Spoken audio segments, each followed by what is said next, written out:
сряза с трионче две дъски и след това сам пиронче след пиронче цял да изчукче толкова. И направи чудесия край високия стобор и при някаква кутия с малък покрив и отвор. Той е къщичка за птички, шепнат радостни деца и насипаха с ръчички вътре просени зранца. Динчо рече: да, дечица, тук птици ще гнездят, ще ни пеят песенчица, ще играят и ще спят.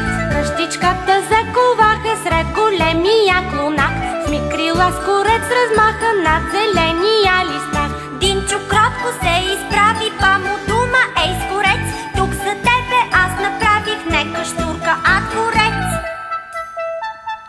Не каштурка малка,